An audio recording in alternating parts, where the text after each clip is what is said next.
So how's it going? Very good, very good. Been very busy with life, college, work, you know. How about you? Yeah, pretty good. Pretty excited to start the second episode. With much better sound system. Oh, yeah. I'm sure that's going to make a huge difference, but we'll see. But yeah, so since last week, things have been going good. Just going through life with not much to report on. Just sliding. Yeah, just gliding in. Yeah, exactly. Awesome.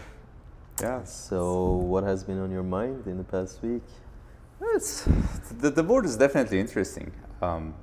Like wherever you look at, no matter what subjects you're interested in, there's always some news going around, some new thing getting found or invented, or on the on the opposite side getting crumbled down. And yeah, I think the most prominent news that I've seen over the past couple of days have been the ongoing fight between the people who are calling AI and the investments in AI and technology and the in the stock market and in the US and everything, a bubble versus people who are saying that no, this is like actual technology improving and everything. And I thought it might be a good idea to have a chat about it today. 100%. Of course, we will run on tangent a lot, and that's kind of the plan. But yeah, I think this can be an interesting subject to get into. 100%. I really agree that it's this AI bubble thing. It's been going on for so long, and I think everyone is confused. Like no one knows if it's a bubble at this point or it's not. Everyone has their opinions, but I think it's a very important topic that we can definitely delve into. Yeah. Well, one of the interesting sayings that is in the market, they say that markets can stay irrational longer than you can stay solvent. Market, the house always wins. The market. Yeah, it's not the house, and I have a lot of opinions on that based on the past few 5-6 years that I've been working and researching into the markets. But I don't like calling or taking the markets as an entity. It's basically just a bunch of people trading based on what they think is going to happen. So like that's how pricing works at the end of the day, right? Yes. So there is always, when you see a price, when you say that, hey, price of NVIDIA is $110, what you're talking about is that the last agreed upon price between a seller and a buyer was $110. And so there was a buyer who thinks that the price will go up, and at the same time there was a seller that thinks the price will go down. So there is always this, and the only thing that these two people, the buyer and seller, are agreed on is the fact that they are agreed on is the price. So that's how you get the actual price. You sometimes see in the market that people say that, hey, it's the buyers are more than the sellers. It's not possible. There's always exactly equal amount of buyers and sellers. Otherwise, there won't be any markets. That's the whole point. 100%. But sometimes, the reason that the price changes either up or down is people thinking, or I don't want to use the word hoping, but believing that the price will go down or up after that, and as a result, they decide on buy or sell. So, yeah, I don't think it's and. Okay, going back to the bubble terminology, it's usually not a bubble when everyone is calling it a bubble. Like that's usually not how things go. But yeah, there can be many definitions of a bubble. But what's your definition of a bubble, and from your perspective, your background? I think bubble, in my opinion, is like if something is overvalued. So they're thinking like. The reason a lot of people are saying this is an AI bubble and it will burst just like the dot-com bubble in 2000s. It's that's the thing is, people expect too much value too fast, like all the time. You know, even with dot-com bubble, there was tremendous value that it came. You know, Web 1, Web 2, now Web 3. I don't know, a lot of things came out of it, but it just took time and just the process of it. And now people are just like that, like they want AGI, or they want the maximum value right now, but that's just not how it goes, you know. And I think that's just a misconception. Like, it's, you can call it the, I don't want to call it a bubble, because I think its value will come in the future years upon us. So yeah, I see a lot of value in AI, honestly. Like, I'm starting my own startup in it. I'm already studying it, so I see a lot of value. I'm investing my life in it. So, you know, that's how I think. But what about you? Yeah, I agree that it's it looks and sounds and walks very similar to the 2000 dot-com bubble. And we have to keep this in mind, that the markets are always forward-looking. That's the whole point of market. Traders on the market, they always trade based on what's about to come, not based on what it is. And that's how we get the words overvalued and undervalued, because you have a value that the company has right now, and then you have people thinking that, hey, in 5 years, in 10 years, this is going to generate more value, so that's worth spending more on, or buying for a bit more at a higher price.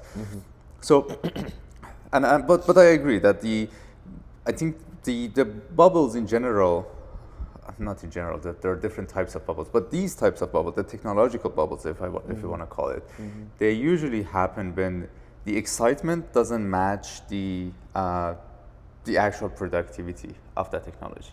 When you have too much excitement too early, then you get this unbalance, and as a result, bubble. And you're right. The same happened in the dot-com bubble, where people were just slapping .com onto everything, and their stock were going up. And it's very similar right now. You have the same thing, people just slapping AI onto everything and expect the stock price to go up, and it happens. But at the same time, I don't think it's going to be as bad or as similar as we think it is to 2000s. Because first of all, we had the experience, right? There's this more philosophical way of looking at it that I'm not sure if you heard it. I'm not sure from which philosopher it comes from, but they say that you can't dip your toe in the same river twice, because the second time the river has changed, the water has changed, and your toe has changed. Everything has changed. Damn. And it's the same thing. Like, you cannot say that the history repeats itself. It certainly rhymes, though. Like, there will be elements of it that are the same, but it would play out a bit differently every time. And that's the beauty of it. That's what makes it. Otherwise, it would be way too deterministic. Like, if it's too easy, everyone's going to do it, and then it's not going to be too easy anymore. 100%. So, getting back to what I think about this bubble, I'm pretty sure there is a bubble. There is no debate about it. But the hardest question to ask is when it would pop. Like, what would be the trigger? What would be the point where the dominoes start falling? And that's the question. And I think to understand that, first we have to understand where we are at, why this is happening, why the prices are going up. Is it just the investors' expectations that's too high, or is there something more malicious going on in the market? You might have heard about this, and there are tons of videos on YouTube about how, where this issue is coming from, where you have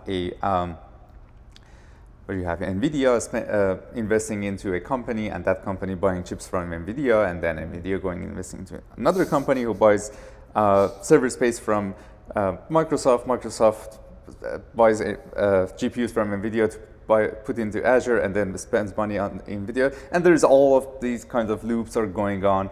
And it's, in some sense, it's more of a debt bubble, because you have limited amount of money just circulating too many times, and adding to the value of different companies, which are actually not there. Like, the money is not there. There is no multi-trillion dollars just circling around. It's just a few $billion going around. And I think that gap is the what makes this scary? Because this is where the bubble actually is. I don't think the expectations are too high. I think what people expect, maybe AGI is a little bit out of reach, but I don't think there are too many people spending money on this or investing in these because of AGI. I think the expectations are much more realistic than how it was back in 2000. I was way too young, but we do read articles from back then. Yeah, so going back to 2000, when you go back and read the articles back then, the expectations were unrealistic for the time, and some of them obviously never came to life, or maybe they come to life in many years. But as things are right now, and how people think about it right now, it's much more realistic, in my opinion. So I don't think the bubble is coming from there. I think the bubble is coming from within these companies themselves. I think you have very valid points there. I really agree. One thing is this concept that you mentioned of money just going around and being accumulated, but not actually existing in the first place. That kind of brought me back to Mark Carney's speak this week, which was amazing, honestly, at Davos. He said a lot about Canada's improvements in the investments they're making and the prosperity that we have in the future. But the main thing that captured everyone's attention was the fact that he mentioned there was this order in the world since after the World War II, of course, that US has been the police of the world or the boss, or he was just controlling everything, and he was like, that order is not feasible anymore, like we cannot keep living that order, and we don't want to, at least with their politics. And I think it's a very interesting work because all of these, the stock markets, most of these big companies, the big seven they call them, like all these big companies, they're all in the United States, and they have so much control, but at the same time they have lost so much control. Like US have tremendous debt to China, and they, like all the other countries, they're forming other kinds of alliances. That's why US formed this Board of Peace this week, which was like 47 countries, but most of them like third world or second world countries. And it's just interesting to see how the world is moving, and these bubble as well, like with the AI and everything. The reason I didn't want to call it the bubble this time around is that as people have learned from the dot-com bubble and the bubbles before, the governments have also learned, and that's why, especially in the Trump administration, they're pouring just crazy amounts of money into these companies. I mean, you saw like the first 2 weeks that Trump got elected, he was meeting only with the big 7 CEOs, like all of them, and his main focus is just like get the AI, get all of this into work, and that's why I think like the government, it's either gonna create a huge bubble that's as huge as Earth, like that much. I will like, okay, the bubble exists, or if it's as huge as Earth, we don't see it. We're like, there is no bubble, or it's gonna burst, and then we're gonna see a lot of effects, like domino effects, in the world order, in the economy, like everything, So I think we're on a brink point, there's this theory about Big Bang, and it's like Big Bang wasn't the first Big Bang and the last. It happens in a cycle. You know? The multiverse theory, The multiverse, and I think it's kind of the same. Like we're getting close to that. It also happens in the black holes. We're getting close to that event horizon, exactly. And we're either gonna escape from it or we're gonna get drowned. That's a very good point. I think I mentioned this book in our previous episode as well. It's by the book by Ray Dalio, The Changing World Order, which is basically what's very close to what Carney was talking about. And I think it's inescapable or inevitable reality that we cannot get away from. But at the same time, we have to keep in mind that there are stages, like things don't happen overnight. It takes a really, really long time, but there will be signs. So one of the biggest signs that every empire over the past 2,000-3,000 years have experienced before giving its place to another empire or another world order always has been the status of the reserve currency. So dollar, US dollar, as we all know, has been the reserve currency for many, many years, the reserve currency of the world. And that really hasn't changed so much. Yes, there is debt, there is undeniable debt everywhere, but that's the same with the other currencies. Do you think Canadian dollar is any different? Do you think Chinese yuan is any different? Do you think Japanese yen is very different? No, they're even worse. And so it doesn't mean that this transition is never going to happen, but people, societies rely so much on economy that, and some people really want to dismiss it for different agendas. I don't care why, but if you look at reality, economy, energy, these are the pillars of societies and always have been. And as long as these are controlled or owned by a certain part of the society, that certain part of the society will always have the power. So if you want to see, I don't want to say if you want to, but if you expect to see a change in the world order, you have to first make sure that you're seeing a change in the status of a reserve currency. There were talks a few years ago, and some of it is still ongoing with BRICS. I'm not sure if you heard about it or not. A coalition of a bunch of countries. I think it was Brazil, Russia, China, who were talking about a new network for transactions and a new currency, basically, that will come out of it. Similar to what happened in Europe in the 2000s with the euro.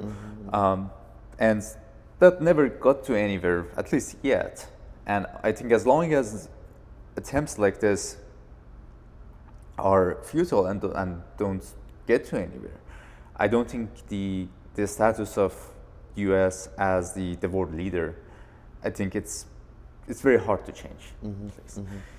There will always be people, countries, even full societies that's opposed to the current state of the world. And I don't think that's never been enough to make an actual difference. I say this, but I want to go back to another point that you mentioned about the Magnificent Seven, the seven big companies in the US. And we have to keep in mind that we shouldn't look at these companies as like big devils in the works and doing something. You have to think about the fact that the reason politicians care about these companies is not power necessarily. It's not, and by power I mean the power of these companies or the money. At the end of the day, what makes a president and keeps it a president is people's votes, and these people are working in these companies. So if you keep the companies, the people will have jobs, people will be happy. If the people are happy, they're spending more on the same products coming from these companies. So the wheel of economy keeps turning. That's how it works. So if you break each part of it, if you say that, hey, Google is too big, we don't want Google, let's dismantle it. Sure, you're breaking a so-called monopoly and an alleged monopoly. That's another topic to talk about. But if you do that, as a result, many people will lose their jobs. And if they lose their jobs, they're not going to spend anymore. If they don't spend anymore, other companies will start to crumble as well. So this domino starts falling like that. So it's important. It's very important for countries to keep their economies running by making sure that their companies are working fine. This can be by lowering interest rates to make it easier for the companies to spend more, to expand more. Doing things similar to what Trump did with tariffs to make sure that the people are buying more from their own companies rather than importing stuff in. And so we have to. I'm not saying which side is right, which side isn't. It's politics. Everyone is wrong. That's how it usually works. But from economics standpoint, at least, these are the things that sometimes get dismissed in favor of other agendas, and so we have to be very careful about that. The fact that these are what people actually like. People's day-to-day life actually depend on, and. Yeah, but you don't hear about that too much in the news. You hear about, this guy is evil, you have to fight it, and we don't care what happens. We will shut down factories to just make sure this happens. But hey, what you're actually doing at the end of the day, what the average Joe sees at the end of the day is that they're going to lose their job. And this will accumulate into something much worse. First is just saving more, buying less, not helping the economy, then it's going to get worse, then there will be uprising, there will be need for change, and then you get into situations where you have revolutions even. So it's a very intricate system, and it's, with all its complexities, it's still very easy to break. It's just like a very beautifully designed watch. But you just need a little bit of sand in it to just break everything. You just need to take out one of the gears for nothing to work anymore. And yeah, sometimes it gets dismissed again because of political agendas. And it's sad to see, but that's how us humans became humans in the first place. So yeah, that's what I think about it.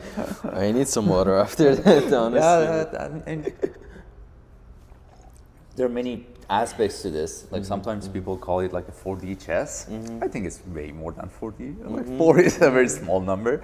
You have many knobs that people are turning. You have many things to consider, and there is never 100% right thing to do. There's always going to be sacrifices, no matter what you decide. 100%. But as long as history is our source, at least as long as we look at history and we learn from our past, things hopefully will at least get better every time, every iteration that we go through these changes. We will be less wrong each time. Yeah, exactly, right? That's the the win. goal. Yeah, that's the win in my book. I think as long as you're improving and you're not going backwards, you're winning. 100%. Yeah. All right. So, what do you think about all of this? I think you made some very strong points there. The thing I wanted to talk about is this bubble that I was talking about. As I was saying, we're getting closer to the event horizon. It's more of just the world order change. I mean, that might happen. That might be the outcome, but there's a lot of tension, especially military-wise. Now, I mean, of course, U.S. and like Israel states wants to help Iranian people, like set free from IRGCs and everything. But at the same time, China and U.S. they have this big thing that's going on for a while now. But now that U.S.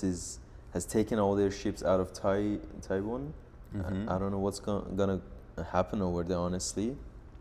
But at the same time, EU has proven to be pretty much just like UN, like they have power, but I don't know if they're not using it, or I just don't know what's going on, because like EU has a lot of power, of course, but like in the decisions that been making, it's just there's so much conflict at the end of the day. That's what I'm trying to say. Like even in last week, EU Parliament was trying to put Sepah, which is the Revolutionary Guard of Iran's, not Iran, but revolution. IRGC. Yeah. IRGC. They were going to put them on the terrorist list, but at the end of the day, there were the big players, France, Italy, who was like, there's been these favors that's been given to these countries, and a lot of it it's been earned, of course, like France, US, they did a lot in the history. But if you want to look at it that way, I don't know how longer this vision, this world that we has created is gonna hold up. There is so much. As you said, this is so fragile, but at the same time, everyone is poking at it. Everyone is like, everyone wants to do something with it for any reasons, and I just my only, I don't want to say worry, but I think my only, like, the worst outcome is of course the next world war that might happen, but I don't know how close we are to that. Yeah, I mean, there always have been conflicts in the history. If you go back, you can't find a single year that we don't have any war. We didn't have any wars. But it's fascinating to even think about. Like, if you have, 5,000 years of human history, maybe 2,500 years of it documented, and you can't find a single year where people are not fighting somewhere in the world. There's always wars. And I recognize the fact that it's as we move through history, as we get closer to us and we think about future, things get more scary because now we have even more dangerous weapons to play with. And we have had the ability to destroy the humankind for the past, 60 years. But it's not as bad as you think. Like, if you take the media out of it, I think a big part of it, like, what has changed in the past 20, 30 years that made things look worse is just easier access to information, which is a good thing overall, but it comes with its own caveats. Like, the thing with China and US in Taiwan, that has been going on for a long time, but maybe you didn't even know about it 5 years ago because nobody was talking about it. But it was happening. It was basically the same sort of stalemate. Yes, things have changed with the contracts getting to their expiry and everything. But at the end of the day, it's not that different on the ground, at least. Like, if you go in and talk to people on the ground, it's not that different. And so I'm not saying that nothing is happening and it's not getting worse, but it's not getting worse in the speed as we perceive it. It's probably a little bit better. Going to the EU and the stuff happening there, we can talk about this a lot. I think EU and similar to it, UN, they're big failures of humanity, I would think. And they definitely came with their own benefits to humanity. There's undeniable good things that both of these, I don't even know what to call them.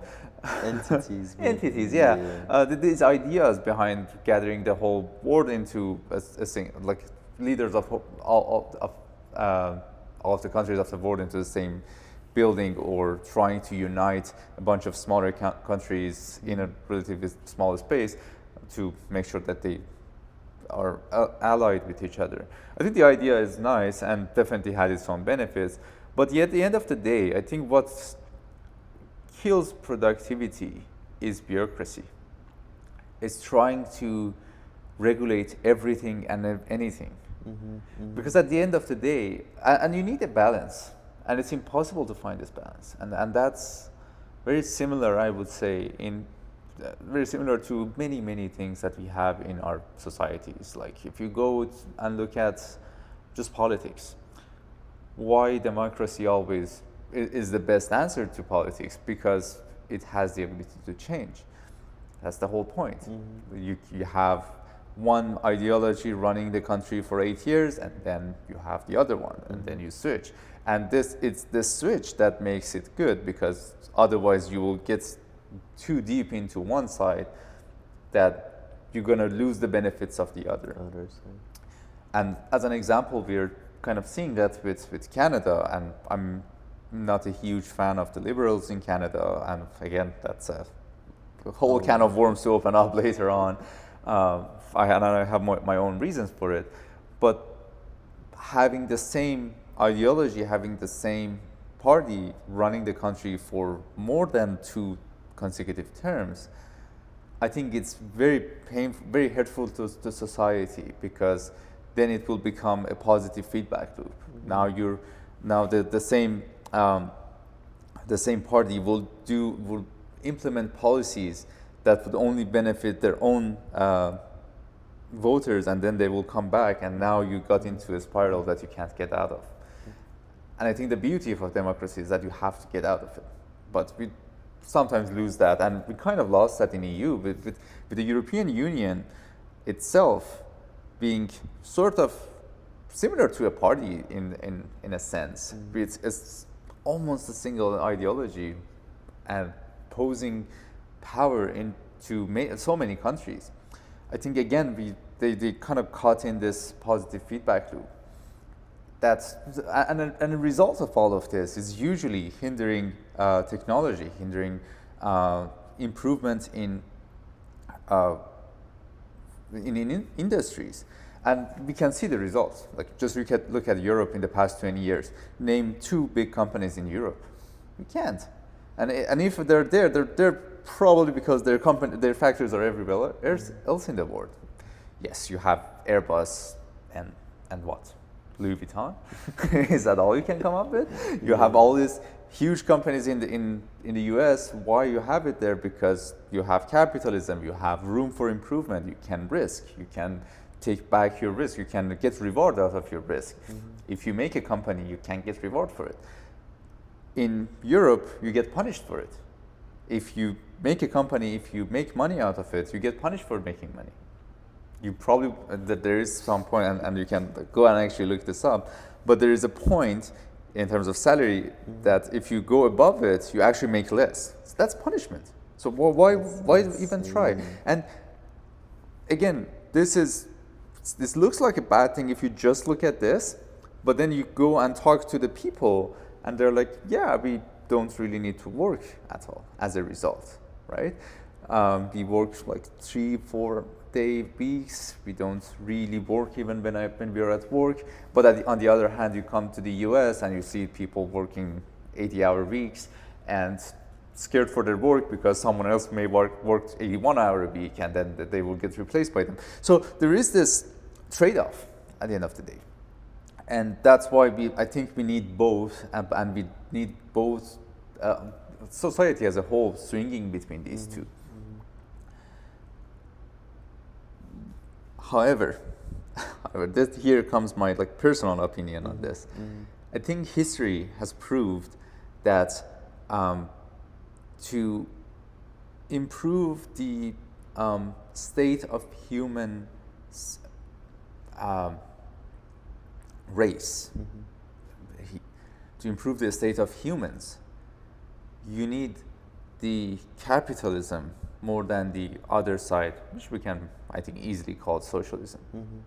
Like, valuing capital, valuing industry over people has proven to be the parts of history that we saw actual improvements that have lasted since now. It's a very beautiful thing to chant, to say that, hey, I value people more. Okay, sure, but there is this whole subject of economy that is based on the fact that resources are limited, the needs are unlimited. How do you assign these two? How do you make, okay, you can value people, yes, you can do it in Europe, you can pay out people, you can keep everything cheap, but where is the money coming from? Where is the resources coming from? Like, how are you doing this? If you don't have an economy to actually produce these goods, how are you making sure that the people have these goods? So what happens at the end is that if you look at the graph of wealth in people, and I'm going to reduce it down to wealth just so that we can think about it in terms of one number. You will see that in the States, in the United States, you have a big gap, a relatively big gap between the high and the low, but the average is higher. In the Europe, you have a very small gap, but the average is lower. So you are kind of ensuring that no one will get, basically you have this social safety net that you don't let anyone fall below it. Below it. But at the same time, to fund that, you have to cap people going up. Oh.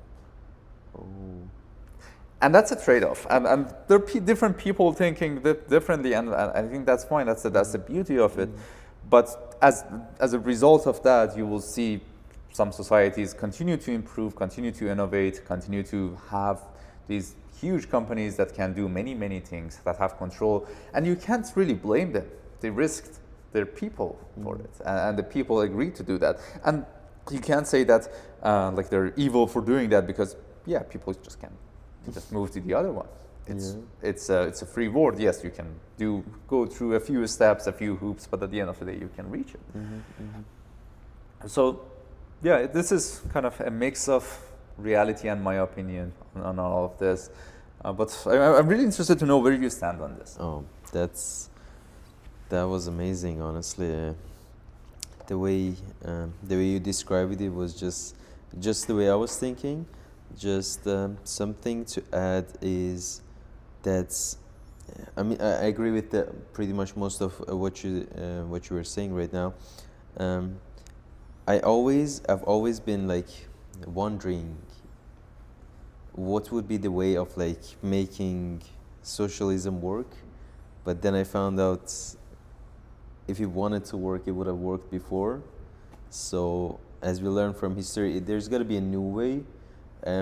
There's got to be, I think, a mix of capitalism, socialism, but at the same time, going back to what we were talking before,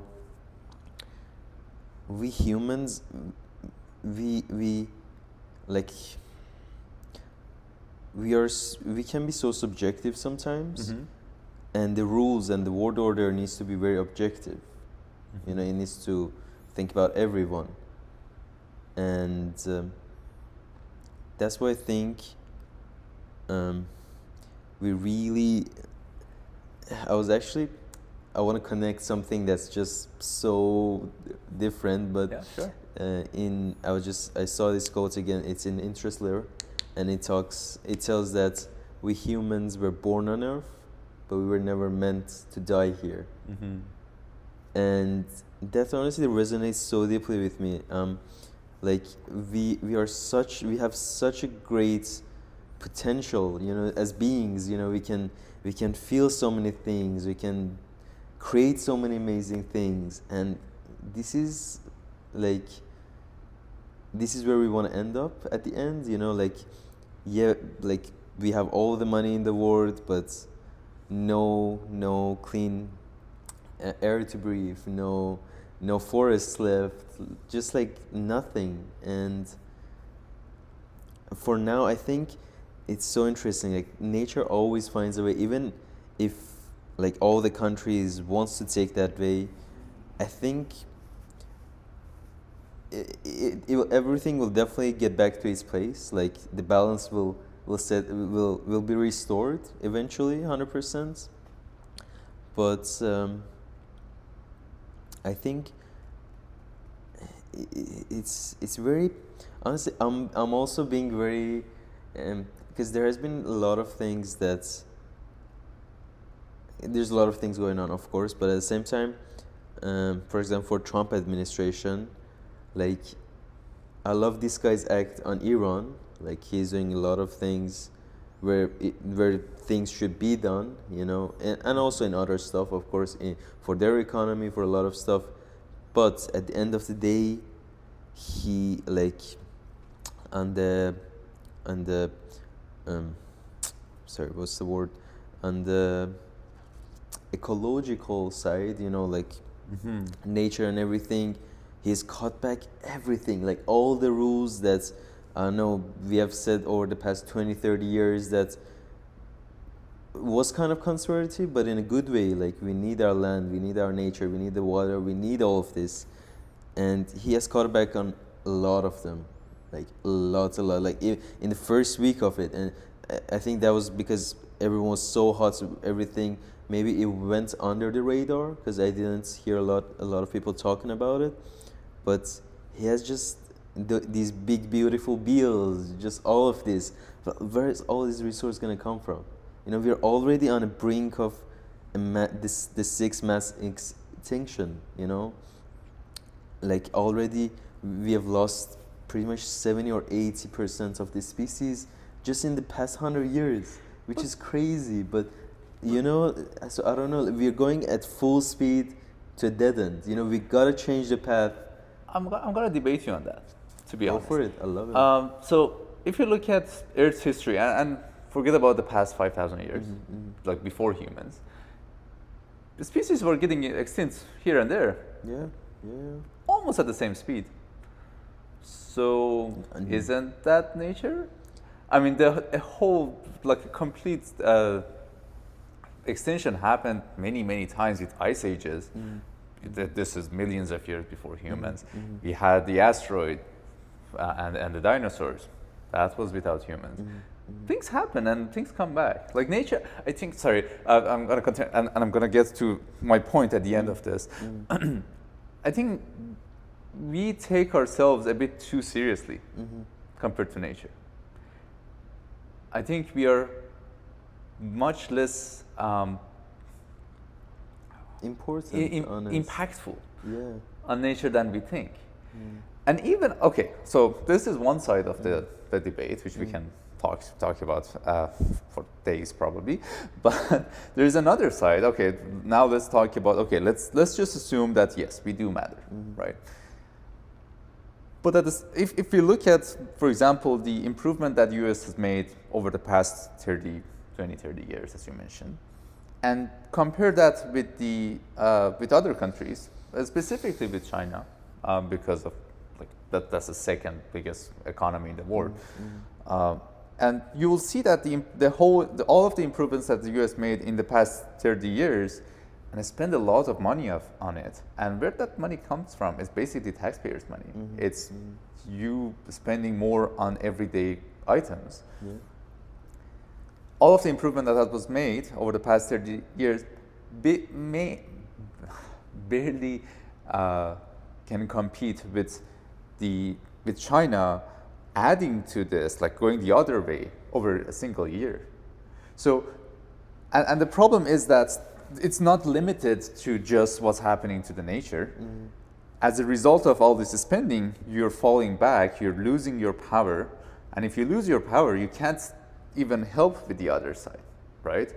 If you continue on this path in 10 years, you won't have no power because you spend all of your money in places that really in the bigger scale of things doesn't matter compared to your peer countries, not compared to the nature. That's, as I said, that's a separate debate. But at the same time, you have another country that doesn't care about it.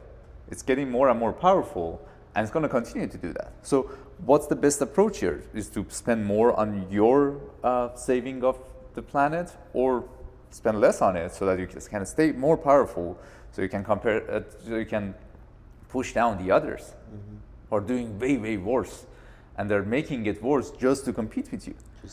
So we have to, I think, look at the bigger picture here. It's it's very easy and it's very easy to see when you just focus on one country or one matter in a country. But as you open your lens, you zoom back and you look at everything, you'll see that maybe this is not as big of a deal, and the consequence of doing more than maybe it should be done on each of these is actually greater and more scary than not doing anything. So with this in mind, with all of this in mind, how this will affect your concerns on this? You made great points, sir. What I'm thinking is, what I was trying to say is, of course, China is doing so much damage with their coal burning, like everything. The only reason I mentioned US was that US is, as we talked, he's kind of like the smartest guy in the class. He's like, oh, I know the answer, I got this, I got that. So if you got this, but you haven't, you're doing something. Like China doesn't make any statements that we are going green, we're doing this. They're like, we just want to do this, fuck you guys. And they do it, you know, that's fucked, honestly. But that's okay, you know, they're at least being real about it. You know, US is like, no, we're amazing, but the real picture is, you know, like, you're amazing, but that's not the whole picture. You know, the whole picture is you're like, you like, they did these like colonizing, all of that in the past, and that did a lot of damage on the people. And now people have become aware, so they can take control, and they're like, no.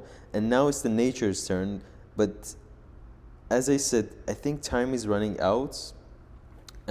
Yes, I also agree that we don't matter much. Like, we don't matter, but we did matter that we are here, you know, at the end of the day. You know, like the nature as a whole, like, it did, not that it did matter, but it wanted to be. So it is, and it is going to be, and it was. Sorry, I think I'm going like all over the places, but what I'm trying to say is, well, first of all the mass extinctions before, they took over millions of years. Like, let's say just the last one, the asteroid one that hit and the dinosaurs went off. It didn't happen overnight. It happened over like million of years, like after the asteroid hit, because the asteroid didn't kill the dinosaurs. It was the dust that came up to the air and it blocked the sun and everything that happened in it. But that took many years. But what I said is, we killed the 70% of trees and animals and everything just in the past 100 years. It's not about that it's gonna happen. It's about the speed, and it's about that we are doing it. You know, the last times I've been thinking, it's actually very interesting. I've been thinking of life as 50-50. 50% chance. It kind of comes from Stoicism, because that's what I've been really into, is that it's, first of all, it's the things that happen to us. That's 50%. And it's a reaction to it. That's the other 50%. You know, the asteroid can hit us right now. We can't do anything about it. Maybe we can nuke it. We can do a lot of things, or maybe not. But we got control over it. Like, this is our politics. This is us humans. You know, at the end of the day, what do we want? Like, where are we gonna store all this money? We can see the Egypts, the pharaohs, and all of that. They took the golds to their graves. How did that help them? You know, I think we are focused on the wrong stuff. You know, money is important, but at the end of the day, I think people lost their meaning. You know, a lot of people are lost. You know, that's why we see a lot of anger. You know, anger, all of that, it comes from being lost. Like, a lot of it comes from good causes. I'm not dismissing all of it, but I think we need to actually learn from the history. You know, we have all this data that all these species are going out. We already have this DNA bank in Sweden or Denmark, and they're holding a directory of all the animals, all the plants, like most of them that they could get their hands on, and they're holding these DNAs that if everything went boom, we have their DNA, and if we had the technology to create it.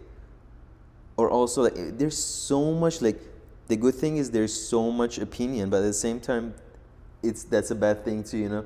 People get confused, you know, like Elon Musk wants to take humanity to Mars. Someone wants to like do that, and that's all amazing, but at the end of the day, I'm like, this is the only Earth that we have. We have no idea if there is life in this 13.6 billion light years universe anywhere else. You know, that's as far as we know. You know, probably it is. You know, personally, I believe they're all like alien lives and all of that, but that's a different subject. What I think is, this is all we have right now. The moment, the time is our most important constraint in our personal life and in the situation that we are right now as humans and as beings on this planet. And I think we should we should start thinking about the future. You know, I was even like thinking, if it's honestly so dark, but when I was a teenager, I had this existential crisis. That's when I was just introduced to like veganism and like what's going on to all the earth and everything. and I was like, I think I want to kill myself when I'm 40. I was actually going to get to that point. I was watching this show. It's a relatively well-known show, the Blacklist. It's Raymond Reddington, the super criminal and everything. In one of the episodes, they show one of these criminals, one of these blacklisters, who is a environmentalist, but an extremist environmentalist, who thinks to help environment, the best thing we can do is mass murder every human on Earth. And seems logical, right? Yeah. So if your only thing that you care about is this, but at the same time, if you think about it, why separate humanity from nature? That's exactly what I'm saying. We shouldn't separate. I think we have been separated, but we shouldn't be. No. So you're saying that humans should do something to reduce their impact on nature, but that would impact humans. That's nature. But we are just a part of it. We are drop. Like you can't say the ocean is bad only if a drop is polluted. The ocean. Let me ask you this. Let's for sure. Set aside the humans and look at the predator in a wild. Does the predator think about how many animals it's killing? It can't kill more than a certain amount because it's not as intelligent or doesn't have the tools or has the means. But if he had, wouldn't it continue to do so? Does it care? Isn't that part of the nature? The thing is, if he has, that animal is killing because his living is based off of that, But you and I's existence is like most of the people's in today's age is not. Most of us have a home, we have a roof over our head, we have food in refrigerator, we can, we have a lot of we have most of the essentials, But I think what we lost is our spirits, we have got everything this animal side of us needs, but we have lost the spirit side. I think specifically the spirit side, one thing that it needs, similar to how a lion needs meat, is improvement. You need improvement. If your life in 5 years is the same or worse than today, you will complain. Everyone will complain. And there are many, many things we are taking for granted. You are taking the asphalt on the roads for granted. To have that, to have these minimums that you're saying, the refrigeration, okay, you need refrigeration, but you need people to make another one because this one will break. You need people to, you need to spend resources to make electricity for it. It's not cheap. Maybe you say, hey, I want to use solar panels. Okay, you need to make that solar panel. To make that solar panel, you need lithium. You have to take it out of the mine. So there is all this interconnectedness to these needs. And we are either taking it for granted or forgetting that we need the improvement. You're seeing right now, with the internet shut off in Iran, you're talking about a human crisis because you're taking internet as a human right, which is true, which I completely agree with. But you don't think about the cost for that because it's a human right, right? And it's the same. The improvement, the option of being able to go to different restaurants it feels like a human right. It's very close to a human right. And to achieve what you're saying, okay, yes, to get all of this, these are our needs. It's our needs because we are a more complicated, a more complex creature compared to a predator in the wild. We are saying that it's following its needs with any price is fine because it's nature. I think we should be able to say the same thing for ourselves. It's our nature to want these things, to want to improve. These are our needs, these are our rights. And being able to have these and also improve, this is what constitutes us as humans. So with the same logic, it would make sense to spend resources to get these. What doesn't make sense to me is, I totally understand the human rights topic, but the thing is, if you're talking about the animal side, we can't base it upon the human rights. You know, the human rights gives us the chance that we think, we are conscious, and if we are conscious, we have to make better decisions, but we are not. Like, as you were saying, like the refrigerator breaks and there should be people making more. But what if the refrigerator breaks and you just buy the same one and you just keep buying the same one and buying the same one, and that keeps the economy going? You know? You know? What? Would you do that? Oh, if I was like in a sitting chair, if I was in a decision chair, I wouldn't. You know, like in the past few years, there's been a lot of attempts to create a modular phone. You know, like a phone that, I don't know, the battery dies, you just switch the battery. You don't need to buy a new phone.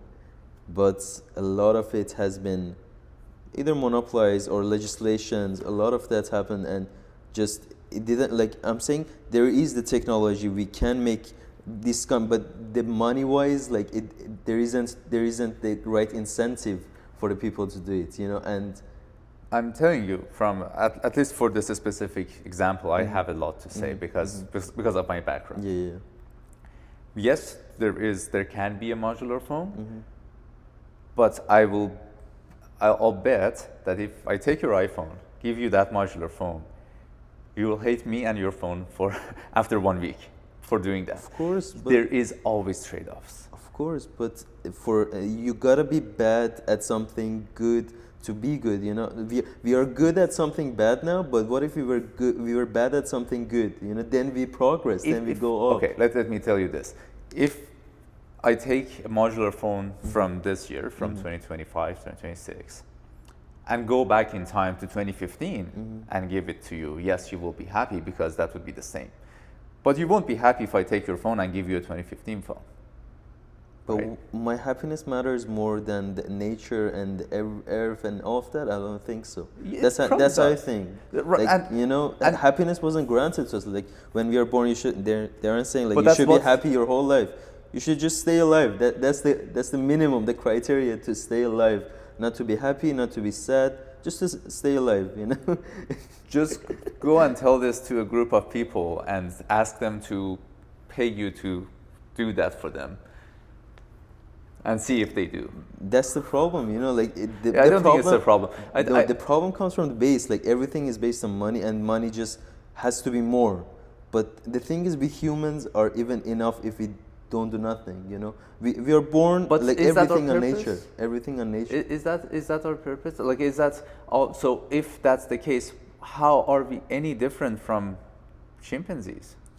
The thing is, I'm saying we should accept that we are enough and then go for more. Not that say, I want more money. I want to have that technology. I want to. But that's I how want we to got have the here. land. That's how we got. That's the problem. So if you try to suppress that power in humans, that causes them to want more, to fight for more, to even sacrifice many things, including themselves at some point, for more, you won't be here. Of course, but the past ways won't work for always, and I don't think they'll be working for much more. Even I think it's been broken for a while. You know, like this system that's it's just been accumulating more and more pressure, more and more tension. This monetary system, and I think honestly, like at this point, I gave up on a lot of my ideologies in the past. Like I changed my. I'm not a fixed person. You know, I rapidly evaluate new ideas I bring in, and I accept like you know I accept the truth. You know, my holy thing is the truth, and I know it can be subjective sometimes, but I try to be objective as much as possible. The thing is, the problem is we base everything on money. I think money is a great tool. It's amazing. It's not, but it's about how we use it, how we idolize it. You know, money it's amazing, but there should be another side, another human side. I think money is the animal side in the society, but there should be a human side that gives the human, the conscious, the spirits incentives to people to do more good. You know, at the end of the day, not to just get more money, to do good and get the money at the same time. You know, I think there's something big missing. And of course, money has got us here, capitalism, a lot of things.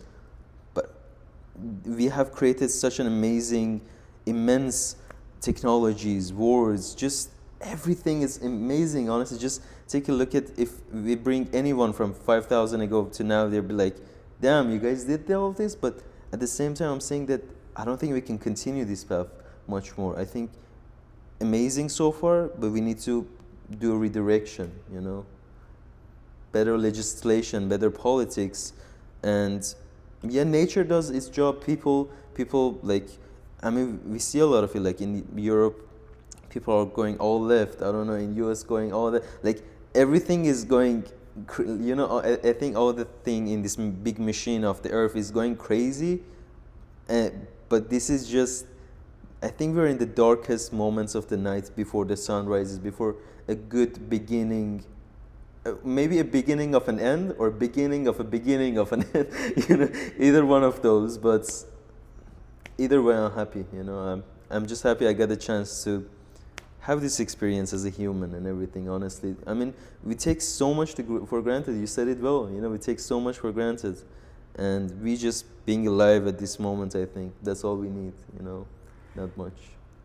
Yeah, I mean, it's. I think at the end of the day, the thing that you mentioned about money being on the animal side, Mm-hmm. I think there's a better way of describing it. I think money is easier to talk about and easier to measure because it's objective. Mm-hmm. Money is money to everyone, and I think we have to think about what that money represents. What that money represents is power. Mm-hmm. Power to be able to do anything. You can do good things with it or you can do bad things with it. Like it's up to the individual. But the good and bad, that's the subjective part.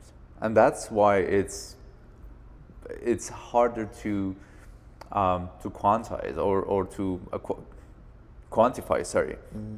And so again, one thing that sounds good, a good thing to do for you Mm-hmm. will be a bad thing by another perspective for Mm-hmm. many reasons. We have seen many examples of it. You mentioned veganism. There were debate that, hey, if you're not eating meat, you're helping animals, but then you hear the response that, hey, if you're eating avocados, Mm-hmm. to make avocados, we have to bring bees from South America to here and then kill 20 million bees every year because of your avocados. Are you really helping animals? That's very subjective. That's the point Yeah. where it gets very subjective. The thing is, there's no absolute truth.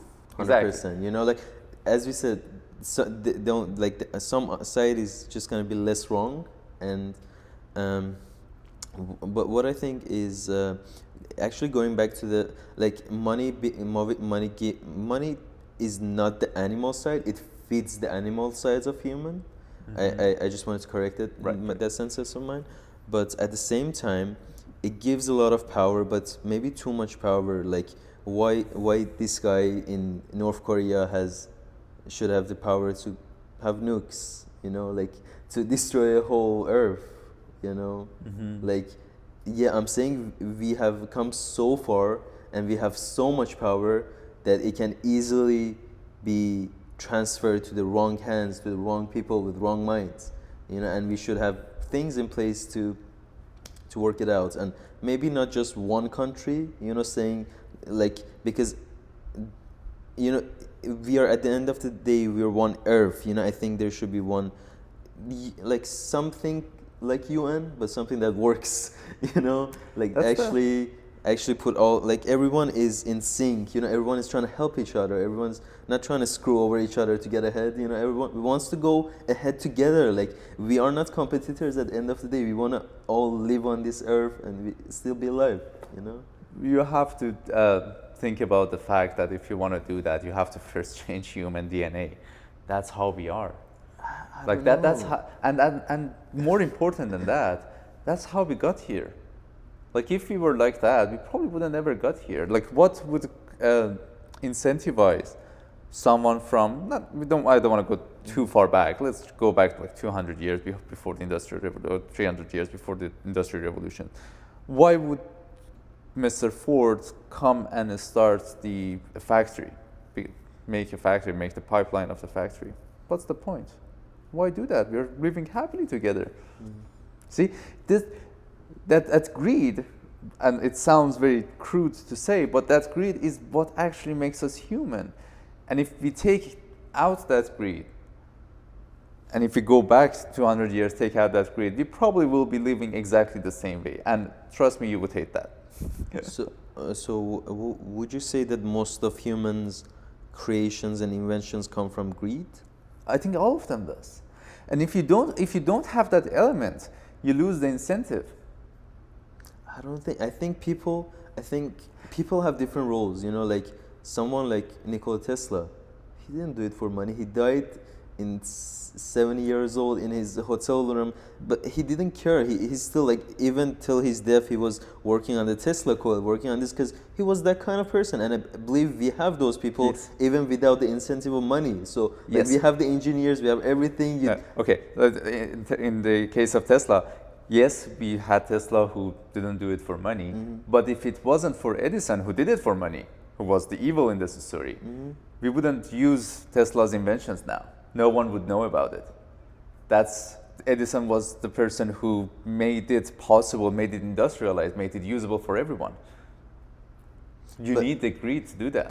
But the thing is, I think that system worked then 100%. That's why we are here. But that was due to the needs of then. Like in 200 years ago, a lot of things it was just the Industrial Revolution. It's just not comparable to right now. I think we have so much more commodities, so much more comfort, and you know, our needs and our crisis comes from within now. It's not so much as without. That's why we are having so much trouble. Like people don't know why they're always on social media, always like, you know, people are lost within. It's not about outside. We have everything outside. We have to focus more on the within now, you know, the spirit side. And I can't agree that we are all just greed, you know. If we were just greed, if we have the power to be this greedy or this much creative, we have the power to harness it as well, to use it in the right way as well. You know, God doesn't give you responsibility without knowing that you can handle that responsibility. And I think it's the same way. If He gave us this much creation, this much power for greed and everything, He also gave us the power to harness, to put it in the right way. You know. I agree. I'm not saying that greed is the only thing that got us here, but I would say it's one of the essential things. No, yeah, of course. And you can't take it out. And if you take it out, yes, you will continue to live like this. And there was this thing that people were asked, like, what's part of history you wanted to go back and live in? And they always say, like, yeah, I want to go back to the Wild West, or I want to go to like the Victorian era. Yeah.